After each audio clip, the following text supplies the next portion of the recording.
నమస్తే welcome to స్వతంత్ర prime time షోలో హెడ్లైన్స్ చూద్దాం.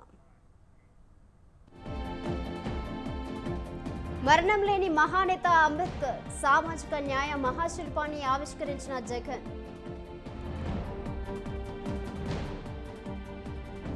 చెల్లికి న్యాయం చేయలేదు, ప్రజలకేం చేస్తారు?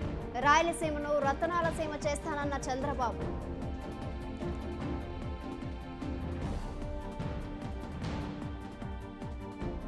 మూసీ అభివృద్ధి ప్రణాళికలపై అధికారులతో చర్చలు. లండన్ పర్యటనలో బిజీగా సీఎం రేవంత్.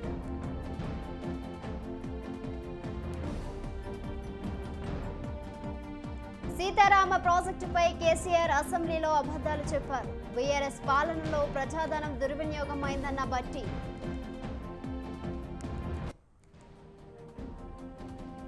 శ్రీరాముడి నిజాయితీయే మా ప్రభుత్వానికి ఆదర్శం. చిన్ననాటి రోజుల్ని గుర్తు చేసుకున్న ప్రధాని మోదీ.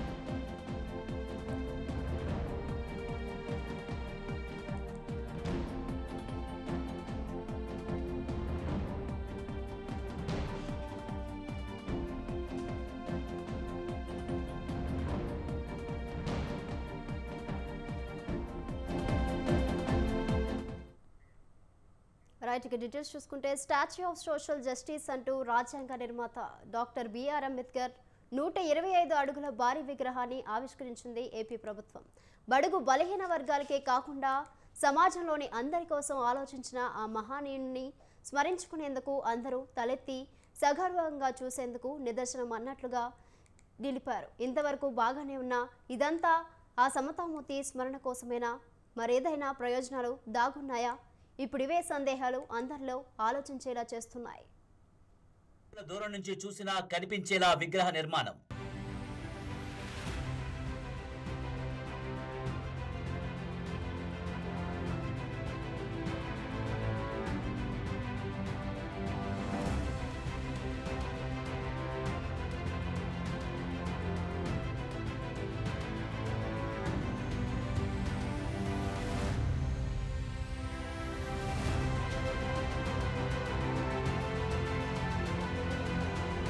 ఒకటా రెండా రాజ్యాంగ నిర్మాత అంబేద్కర్ కు సంబంధించిన వివిధ చిత్రపటాలు, డాక్యుమెంటరీలు, ఇంకా మరెన్నో విశేషాలు.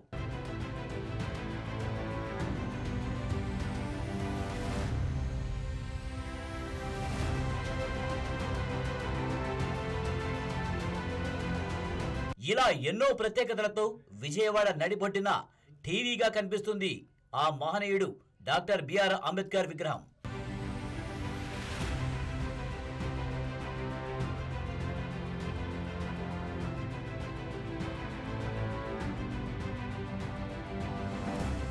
ప్రపంచంలోనే అంబేద్కర్ కు ఎంత ఎత్తైన విగ్రహం ఇంకెక్కడైనా ఉందా అంటే లేనే లేదనే చెప్పాలి. ఆ స్థాయిలో సుమారు 400 కోట్లు వెచ్చించి మరీ భారీ విగ్రహాన్ని నెలకొల్పింది వైసీపీ ప్రభుత్వం. రాజ్యాంగ నిర్మాతకు ఇదే మన ఘన నివాళి అనే విధంగా ఆవిష్కరించారు సీఎం వైఎస్ జగన్.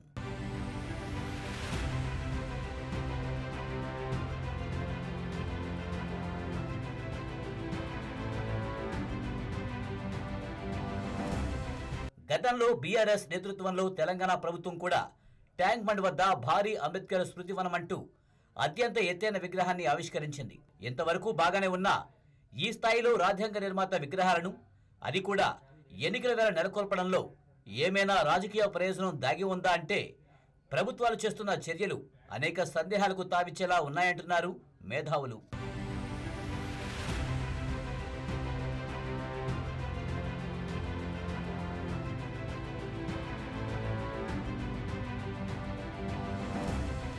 వాస్తవానికి ఇలాంటి సందేహాలు రావడం వెనుక చాలానే కారణాలున్నాయి. గత విషయాలను కాస్త పక్కన పెట్టి ఏపీ విషయాన్నే తీసుకుందాం. త్వరలోనే అసెంబ్లీ, పార్లమెంట్ ఎన్నికలు జరగనున్నాయి. అధికార వైసీపీకి బలమైన ఓటు బ్యాంకుగా ఎస్సీ, ఎస్టీలు ఉన్నారు. సమాజంలో వీరి జనాభా 15% వరకు ఉంటుంది. మరి వారంతా దైవంలా భావించే అంబేద్కర్ విగ్రహాన్ని, అది కూడా చరిత్రలో నిలిచిపోయే రీతిలో ఆవిష్కరించడం అంటే ఆయా సామాజిక వర్గాలను ప్రభుత్వాలు ఎంతో కీలకంగా భావిస్తుందన్న సంకేతాలు ప్రజల్లోకి తీసుకువెళ్లడమే. తద్వారా వారి ఓట్లను గంపగుత్తగా రాబట్టుకోవచ్చునన్నది అధికార పార్టీల వ్యూహంగా కనిపిస్తుందన్న వాదన బలంగా వినిపిస్తుంది.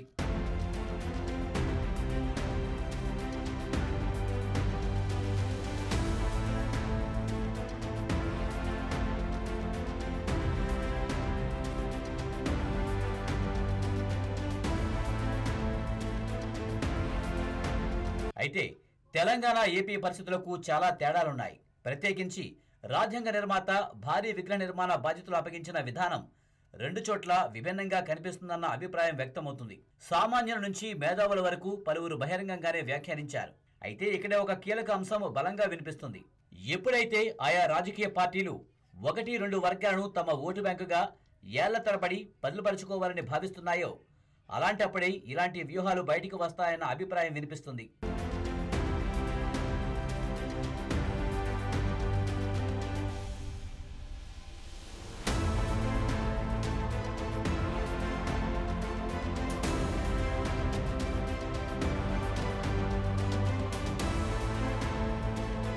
ఈ వ్యూహం ప్రకారం చూస్తే రాబోయే రోజుల్లో అన్ని రాష్ట్రాల్లోనూ అధికార పార్టీలు అంబేద్కర్ విగ్రహ ఏర్పాటు చేయక తప్పదేమోనని మేధావి వర్గం వ్యాఖ్యానిస్తుందంటే ఆయన ప్రభావం ఏ స్థాయిలో ఉందో అర్థం చేసుకోవచ్చు.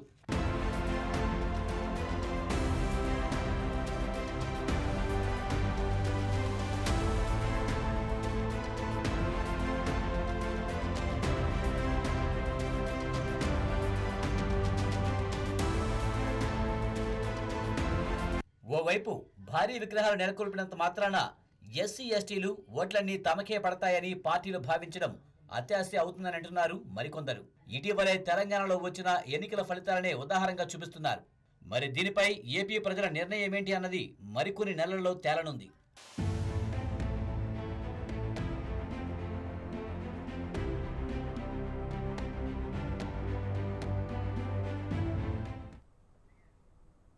వైసీపీ ప్రభుత్వం ఇంటికి వెళితేనే రాష్ట్ర అభివృద్ధి సాధ్యమన్నారు టీడీపీ అధినేత చంద్రబాబు. కమలాపురంలో నిర్వహించిన రా కదలిరా సభలో పాల్గొన్న ఆయన 5 ఏళ్లలో కడప జిల్లాలో ఒక్క సాగునీటి ప్రాజెక్ట్ అయినా వచ్చిందా అంటూ ప్రశ్నించారు. జగన్ ప్రభుత్వం వచ్చాక బాదుడే బాదుడు మొదలైందన్న ఆయన సంక్రాంతి కానుక, రంజాన్ తోఫా, క్రిస్మస్ గిఫ్ట్ ఏమైందన్నారు. వైసీపీ ప్రభుత్వం వచ్చాక నాసి రకం మద్యం వచ్చిందన్నారు చంద్రబాబు.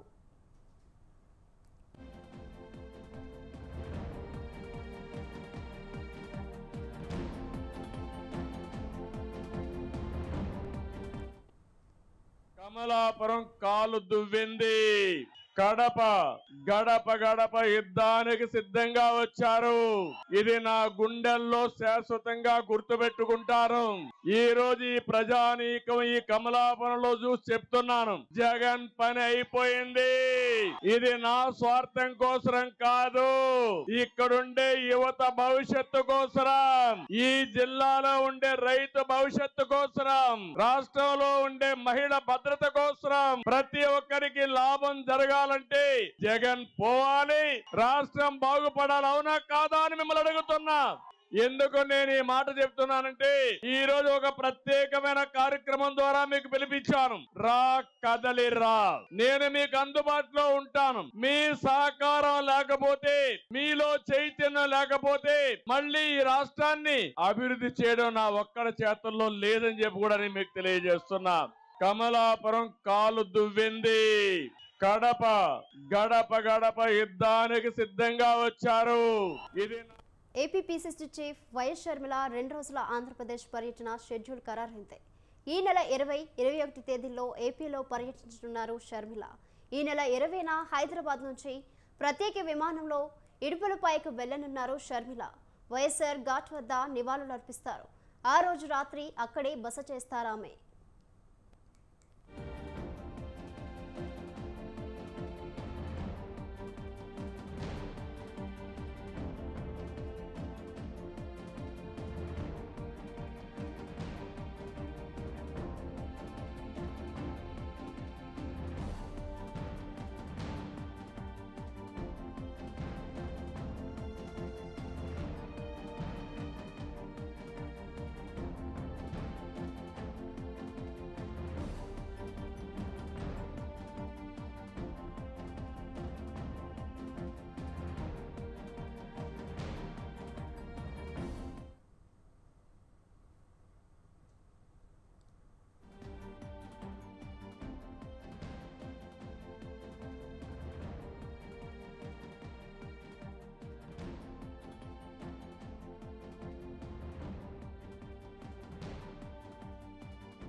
పదవి విరమణ చేసిన తర్వాత కూడా కూర్చి వదలకుండా ప్రభుత్వంలో కొనసాగుతున్న వారిపై ఫోకస్ చేసింది తెలంగాణ ప్రభుత్వం.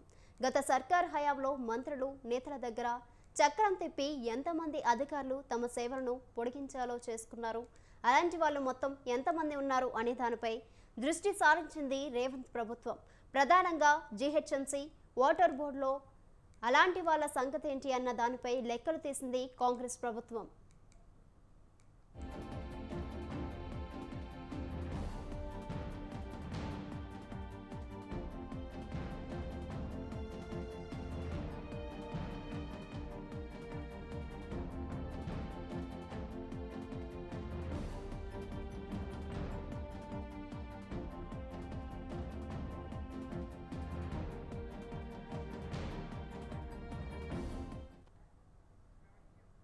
అవును, ప్రభుత్వం ఇలా దృష్టి సారించిన వాటిలో ప్రధానమైనది greater Hyderabad municipal corporation. Hyderabad మహానగర వ్యాప్తంగా బల్దియాలో 35,000 మంది పనిచేస్తారు. ముఖ్యంగా శానిటేషన్ వర్కర్లు, సూపర్వైజర్లు సహా దిగువ స్థాయి సిబ్బంది 31,000 మంది వరకు ఉంటారు. ఆఫీసర్లు 2,500 మంది నుంచి 3,000 వరకు ఉంటారు. అయితే కీలకమైన విభాగాల్లో ఎక్కువ మంది రిటైర్డ్ ఆఫీసర్లు కొనసాగుతున్నారు. చాలా ఏళ్ల నుంచి ఒకే చోట పనిచేసిన వాళ్ళు రిటైర్ అయిన తర్వాత కూడా అదే కూర్చుని పట్టుకుని మరీ వేలాడుతున్నారన్న విమర్శలు సహోద్యోగాల నుంచి వినిపిస్తున్నాయి.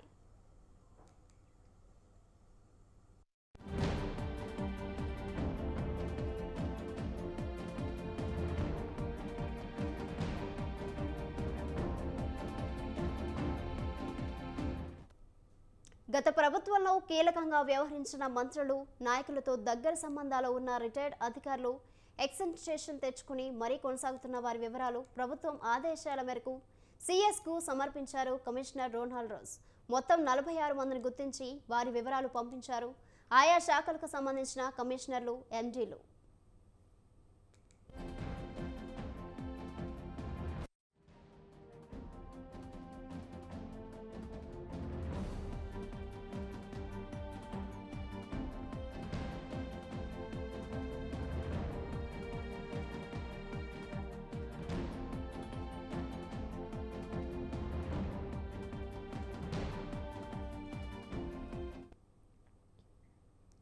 ఇక మహానగరంలోనూ మరో కీలక డిపార్ట్మెంట్ వాటర్ వర్క్స్.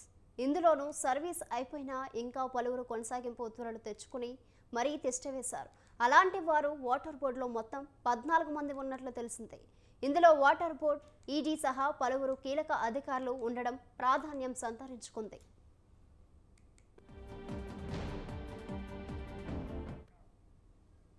ఎన్నికలకు ముందే ప్రభుత్వంలో ఇలా కొనసాగుతున్న వారి విషయంలో స్పష్టమైన విధానంతో ముందుకెళ్లింది కాంగ్రెస్ పార్టీ. రిటైర్ అయినా ఇంకా ప్రభుత్వంలో కొనసాగుతున్న ఇలాంటి వాళ్ళందరినీ ఇంటికి పంపించడం ద్వారా ప్రత్యేక రాష్ట్రం కోసం ఉద్యమం సమయంలో పోరాడిన వారు, ఇబ్బందులు పడిన వారితో కొన్ని స్థానాలను భర్తీ చేసి వీలు కలుగుతుంది. అదే సమయంలో ఆయా స్థానాల్లో ఉన్న వారి కింద సిబ్బందికి ప్రమోషన్లు వచ్చే ఛాన్స్ ఉంటుంది. ఈ నేపథ్యంలో ఇప్పటికే లిస్ట్ సిఎస్కు చేరడంతో సీఎం రేవంత్ విదేశీ పర్యటన నుంచి వచ్చిన తర్వాత ఎలాంటి ప్రకటన ఉంటుందోనన్న ఉత్కంఠ నెలకొంది.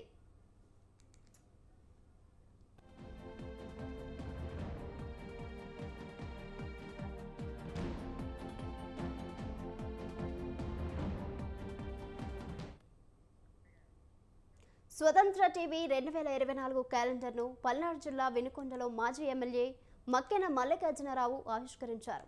వినుకొండలోని మక్కెన కార్యాలయంలో స్వతంత్ర టీవీ ఛానల్ క్యాలెండర్ని మల్లికార్జునరావు ఆవిష్కరించారు.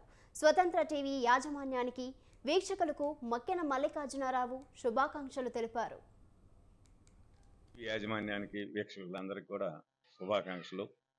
రాబో రోజుల్లో మరి ప్రజలకు సంబంధించినటువంటి అన్ని మంచి కార్యక్రమాలని ప్రసారం చేయాలని, ఎక్కడన్నా లోపాలుంటే వాటిని ఎత్తి చూపుతూ ప్రజలకి మంచి జరిగే విధంగా మీరు వ్యవహరించాలని మనస్ఫూర్తిగా మిమ్మల్ని కోరుకుంటూ, మీరు అభివృద్ధి చెంది వినుకొండ నియోజకవర్గంలో కానివ్వండి, అదేవిధంగా ఈ రాష్ట్రం, ఈ జిల్లాలో కూడా మంచి కార్యక్రమాలు చేపట్టాలని మనస్ఫూర్తిగా కోరుకుంటున్నాను. స్వతంత్ర టీవీ యాజమాన్యానికి, వీక్షకులందరికీ కూడా శుభాకాంక్షలు. జీవో నెంబర్ 59ను దుర్వినియోగం చేసిన అధికారులు, ప్రజాప్రతినిధులపై చర్య తీసుకోవాలని షేర్లింగంపల్లి ఎమ్మెల్యే గాంధీ డిమాండ్ చేశారు. నానక్ రామ్గూడ సర్వే నెంబర్ 149లోని ప్రభుత్వ స్థలంలో ఒక్కొక్కరికి వేలాది గజాల స్థలాన్ని అక్రమంగా రాసి ఇచ్చారని గాంధీ ఆరోపించారు. గచ్చిబౌలి కార్పొరేటర్ గంగాధర్ రెడ్డి, మాజీ కార్పొరేటర్ సాయిబాబా ఇతర ప్రజాప్రతినిధులతో కలిసి ప్రభుత్వ స్థలాన్ని గాంధీ పరిశీలించారు. డిసెంబర్ 5 రాత్రి ఈ అక్రమ వ్యవహారం జరిగిందని ఆధారాలను ఎమ్మెల్యే గాంధీ వెల్లడించారు. 49లో మరి 59 జీవో కింద ఏదైతే అప్లికేషన్లు చాలామంది గతంలో పెట్టుకోవడం జరిగిందో ఆ అప్లికేషన్లలో కొంతమంది బేకార్ చేస్తూ గతంలో ఎంఆర్ఓ శ్రీనివాసరావు అనే ఎంఆర్ఓ మరి ఇక్కడ ఒక ప్రైమ్ లొకేషన్ సుమారు 3 లక్షల రూపాయలు చేసి విలువ చేసేటువంటి గజం 3 లక్షల విలువ చేస్తుంది. ఇక్కడ అలాంటి 7 ఎకరాలు సుమారు 7 ఎకరాలు మరి ఎలాంటి నిర్మాణాలు లేకుండా, ఒక కరెంటు బిల్ లేకుండా, వాటర్ బిల్ లేకుండా, కనీసం స్ట్రక్చర్ లేకుండా 59 జీవో అంటే ఏంది? అక్కడ ఒక ఇల్లు ఉండాలి, సుమారు 5-6 సంవత్సరాల నుంచి వాళ్ళ నివాసం ఉండాలి, కరెంటు బిల్లు అన్నీ కూడా ఎవిడెన్స్ లేకుండా, మున్సిపల్ ట్యాక్స్ లేకుండా. విదేశీ విద్య పథకానికి అంబేద్కర్ పేరు మార్చి దళితులను అవమానించారని సీఎం జగన్ను పల్నాడు జిల్లా టీడీపీ అధ్యక్షులు జీవి ఆంజనేయులు విమర్శించారు. జగన్ పాలనలో దళితులను అణచివేసి 125 అడుగుల అంబేద్కర్ విగ్రహం పెడితే సరిపోతుందా అని జీవి నిలదీశారు. ఎస్సీ, ఎస్టీ, బీసీ విద్యార్థులను జగన్ ప్రభుత్వం ఎందుకు విదేశాలకు పంపలేదో సమాధానం చెప్పాలన్నారు. ఏపీలో 6,000 మంది దళితులపై వైసీపీ దాడి చేయడం, 180 మందిని హతమార్చడం జగన్ దళిత ద్రోహం కాదా అని ఆంజనేయులు ప్రశ్నించారు. వేల పాపాలు, లక్షల పాపాలు, దళితులు చేసినటువంటి అన్యాయం. ఒక్క 125 అడుగులు దళితులకి అంబేద్కర్ విగ్రహం పెట్టగానే దళితులు మర్చిపోతారు అనుకుంటున్నావా జగన్మోహన్ రెడ్డి? దానికి డాక్టర్ బిఆర్ అంబేద్కర్ ఎడ్యుకేషన్ అని చెప్పేసి చంద్రబాబు గారు పేరు పెడితే జగన్మోహన్ రెడ్డి వచ్చి 4 సంవత్సరాలు నువ్వు ఒక్క దళితుని కానీ, ఒక బీసీని కానీ, ఒక మైనార్టీని కానీ ఎందుకు పంపలేదు విదేశీ విద్యకి? విదేశీ విద్యకి పంపకపోగా చివరి సంవత్సరం ఒకే ఒక సంవత్సరం 4 సంవత్సరాలు పేద విద్యార్థుల్ని ముంచేశాడు. ఇప్పుడేమో డాక్టర్ అంబేద్కర్ గారి పేరుతో ఉన్నటువంటి విదేశీ విద్యని మార్చి ఆయన సొంత పేరు పెట్టుకున్నాడు. జగన్మోహన్ రెడ్డి పేరు పెట్టుకోవడానికి సిగ్గుందంటే ఈ ముఖ్యమంత్రికి. 125,000 అడుగులు భూమిలో తొక్కేసి. దక్షిణ అయోధ్యగా ప్రసిద్ధి చెందిన భద్రాచలం శ్రీ సీతారాముల ఆలయానికి భక్తులు పాదయాత్ర చేపట్టారు. అయోధ్యలో శ్రీ సీతారామ లక్ష్మణుల విగ్రహ ప్రతిష్ఠ సందర్భంగా అల్లూరి జిల్లా మోతుగూడెం పరిసర గ్రామాల నుంచి సుమారు 120 మంది భద్రాచలానికి పాదయాత్రగా వెళ్తున్నారు. పాదయాత్రగా వెళ్తున్న భక్తులకు మోతుగూడెం గ్రామస్తులు కాళ్ళు కడిగి హారతులు ఇచ్చి వీడ్కోలు పలికారు.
ఈ యొక్క కార్యక్రమానికి ముందుగా మా తల్లిదండ్రులకు నమస్కరించుకుంటూ, అలాగే మాకు ఈ యొక్క అవకాశం పూర్తిగా మాకు కల్పించినటువంటి మా గురువర్యులు అయినటువంటి శ్రీ సోమిని సుప్రసాద్ గారి ఆశీస్సులతో, దివ్య ఆశీస్సులతో ఈ కార్యక్రమాన్ని గత వారం రోజుగా ప్రయత్నం చేసుకుంటూ ఈ రోజుకి ఈ కార్యక్రమం ప్రయత్నం చేసి ప్రారంభించుకున్నాము.